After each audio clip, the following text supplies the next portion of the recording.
The child was 3 years old, and he walked like he already knew where he was going.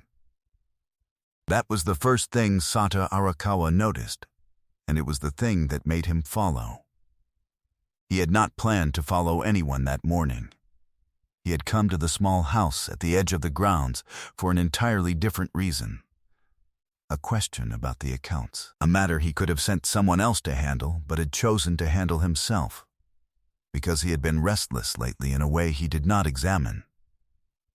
And he had arrived to find the maid's boy standing at the gate in a coat too big for him, holding a paper bag with both hands, waiting for something with the grave patience of a much older person. The maid was called Keichi. She had worked in the house for 2 years, quiet and exact, the kind of person who was noticed only when something she normally did went undone. Sata knew almost nothing about her, which was itself unusual, because he made a point of knowing about the people under his roof. He knew she had a son. He knew she was raising the boy alone. He had assumed, without ever deciding to assume it, that this told him the whole story, in the lazy way that powerful people assume the poor are simple to understand. The boy set off down the road, alone, and Sata, who had come to ask about the accounts, who had a driver waiting and a day full of things that mattered, found himself following at a distance instead. Before I tell you where that child went, and what waited for him at the end of it, and why a man feared across an entire city stood in the cold and could not make himself move, stay with me. Subscribe if you're new, and leave a comment telling me where in the world you're watching from tonight. I have a feeling this one is going to travel further than most, and I'd like to see how far. He told himself, at first, that he was following the boy for safety's sake. A child that small should not be walking alone. That was true, and it was also not the real reason, and Sata was honest enough with himself to know it even as he used it. The real reason was the paper bag, and the coat, and the way the boy walked, with purpose, on a route he clearly knew, toward a destination he had reached before. This was not a child who had wandered off. This was a child on an errand. And Sata wanted, with a curiosity he could not fully explain, to know what errand a 3-year-old ran alone at 8 in the morning. The boy's name was Keichi. Sata had heard the maid call him that once, softly, in a corridor. In a voice that had a whole world folded into it. Keichi walked for a long way. Longer than Sata had expected. Longer than any child that age should have known how to walk alone, down streets that grew steadily poorer as they went, until the good houses gave way to smaller ones, and then to buildings that had stopped pretending, a part of the city Sata rarely had reason to see up close. The boy never hesitated. He crossed the roads carefully, looking both ways with an exaggerated care that some adult had clearly drilled into him, and he clutched the paper bag to his chest the whole way, as though it were the most important thing in the world. At the end of it there was a building, gray, low, the paint gone from it years ago. A sign Sata could not read from where he stopped, half a block back, in the doorway of a shuttered shop. Keichi went inside. Sata waited. He was good at waiting. He had spent much of his life waiting, in cars and rooms and the long silences before hard things happened, and he had learned to do it without impatience. He stood in the doorway and he watched the gray building, and he told himself he would give it 10 minutes and then go. And he did not go. Through the window, if he angled himself, he could see a little of the inside. It was some kind of care facility. Not a good one. The cheap kind. The kind that exists because something has to, staffed by too few people for too many beds. He could see a row of chairs, and, in one of them, a shape that after a moment resolved into a woman. Old. Very old, small in the chair the way the very old become small, her hands folded in her lap, and her head turned toward the door as though she had been watching it for some time. Keichi went to her. Sata watched the boy climb up into the chair beside the old woman, watched him open the paper bag with enormous 3-year-old concentration, watched him take out what was inside and hold it up to her. Food. A little food. The kind you could buy for a few coins. The kind a child could carry. The old woman took it in hands that shook, and she ate a little of it, and the boy watched her eat with an expression of such fierce small attention that Sata, standing in the cold half a block away, had to look at something else for a moment. He did not understand yet. He would understand soon. The boy stayed a while. He talked to the old woman, though Sata could hear none of it. He held her hand. At one point he took a cloth from somewhere and wiped her chin with the clumsy tenderness of a child imitating an adult's care, and Sata realized he was watching a 3-year-old do, in miniature and badly, and with his whole heart, the things a nurse should have been doing, and clearly was not. When Keichi finally left, the old woman held onto his hand until the last possible second, and then let go, and turned her head back toward the door to watch the space where he had been. Sata followed the boy home. He did not know what else to do. His whole day had rearranged itself around a thing he did not yet have the shape of, and he needed the shape before he could do anything with it. He got the shape that evening, and it broke something in him. He did not ask Chidi directly. He was not, yet, ready to let her know he had followed her son through half the city, and some instinct told him that a woman who had built her life this carefully out of so little would not thank him for having seen the inside of it uninvited. So, he did what he always did when he needed to understand something. He had it looked into, quietly, by people who were good at understanding things. What they brought back was this. The old woman in the gray building was Chidi's grandmother. She had raised Chidi from an infant in another country after Chidi's parents died, raised her with nothing, on nothing, with a total unhesitating love that some people are able to give even when they have been given none themselves. When Chidi had come to this country years later, chasing the work that everyone said was here, she had left the old woman behind, because there had been no way to bring her, and no money to try. And then, when Chidi finally had a little money, a little standing, a job and a good house, she had brought her grandmother over. It had cost her everything she had saved. It had cost her more than she had, in fact, because the old woman was ill by then, and needed care, and care cost money that a maid's wages could not stretch to cover. So Chidi had made a series of impossible arrangements out of a life that had no room for them. She worked her full days in Sata's house. She sent almost every yen she earned to the cheap care facility that was all she could afford. The gray building with too few staff. And she could not visit as often as she needed to, because her days belonged to the house, and her nights belonged to exhaustion, and the facility was an hour's walk each way. And so the boy went. That was the part that undid him. The 3-year-old ran the errand his mother could not run. Chidi had taught her son, patiently, over months, the way you teach a small child anything, how to walk the route, how to cross the roads, how to carry the food, how to sit with the old woman who had raised the mother who was raising him.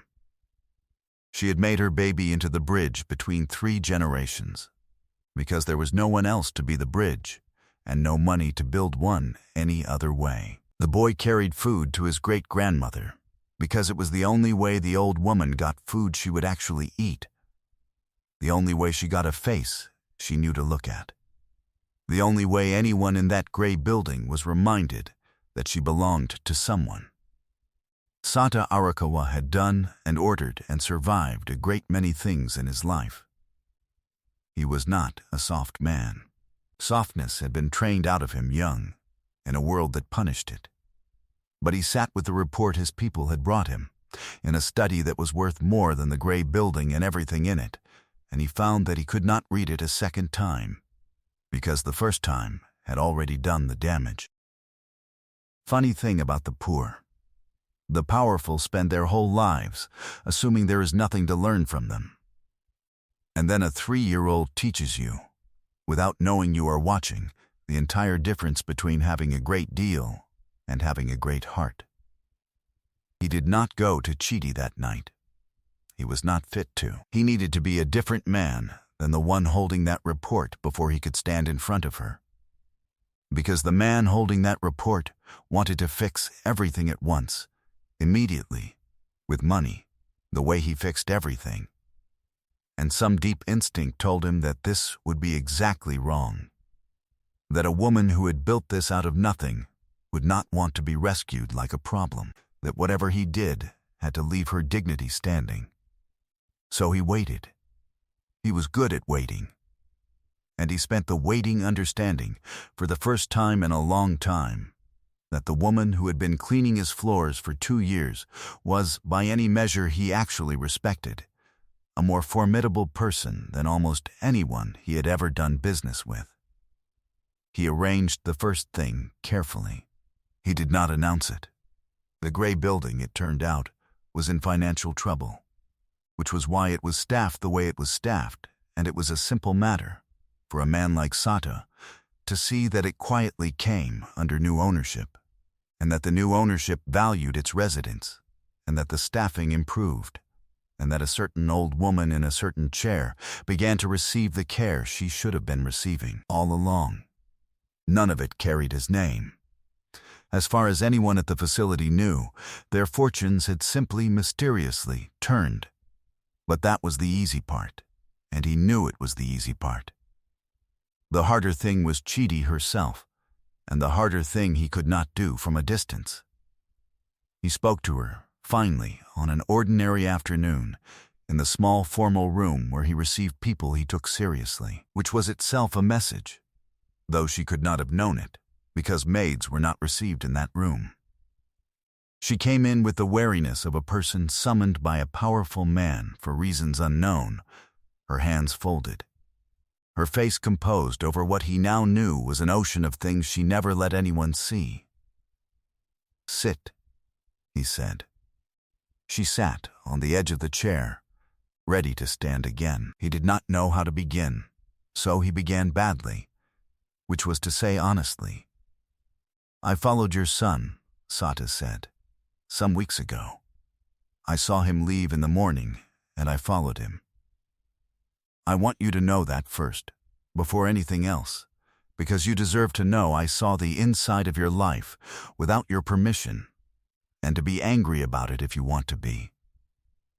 Keichi went very still. He watched several things move across her face. Fear first. The reflexive fear of a person in her position hearing that a man like him had been watching her child. Then a fierce, cornered protectiveness, and then, as she understood what he must have seen, something raw. The specific vulnerability of a person whose most private arrangement has been witnessed. "He's safe," she said quickly. "I taught him the whole way. He knows every crossing. I would never, if there were any other way, I would never send him alone, I promise you. I check the time he leaves and the time he comes back. I've walked it with him 100 times. He's Keichi." He said her name, gently, and it stopped her. "I'm not accusing you of anything. I'm telling you I saw the most extraordinary thing I've seen in years, and I've been unable to stop thinking about it since." She stared at him. "Your grandmother," Sata said. "She raised you." "Yes, barely a whisper. And you brought her here, and it cost you everything. And you can't be in 2 places, so you taught a 3-year-old to carry her food because there was no one else, and no money for anyone else." He shook his head, slowly. "I have spent my life around people who had every resource in the world and used them to take more. And I followed your son through half the city and watched him wipe an old woman's chin because his mother couldn't be there to do it.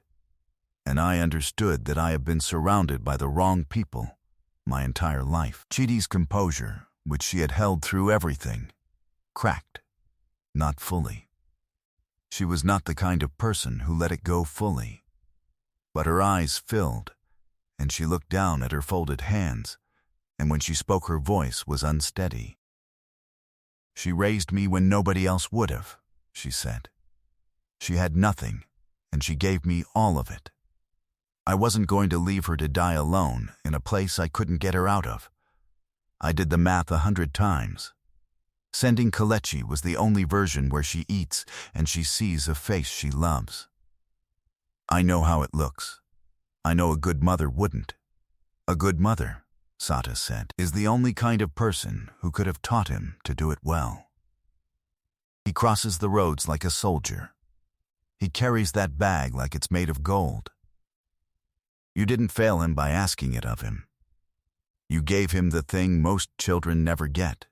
You let him be useful to someone he loves, and you made sure he was safe doing it. I watched him. He wasn't frightened. He was proud. Chidi wept then, quietly, the way people weep when they have been holding something up alone for a very long time and someone has finally, unexpectedly, put a hand under the other side of it. Sata let her. He did not rush her. When she was ready, he told her, carefully, what he had done, the facility, the change in ownership, the care her grandmother would now receive. He watched the fear flash back into her face, the instinctive terror of a person in her position being placed in a powerful man's debt, and he moved to close it off before it could take root. You owe me nothing, he said. There is no arrangement, no expectation, no debt. I need you to hear that clearly, because I know exactly what runs through a person's mind when someone like me does something like this, and I want none of it to run through yours. The care is arranged permanently. It cannot be taken back, and it will not be taken back, no matter what you decide about anything else.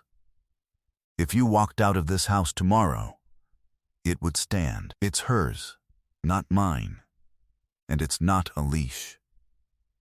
He also told her, more gently, that Keichi would still be welcome to visit his great-grandmother, that he would never take that from either of them, because he had understood, watching the boy hold the old woman's hand, that the visits were not a burden to be relieved, but a love to be protected. But he arranged, quietly, that a car would take the boy now, with someone to watch him, so that the walk through the poor streets stopped being the price of the love.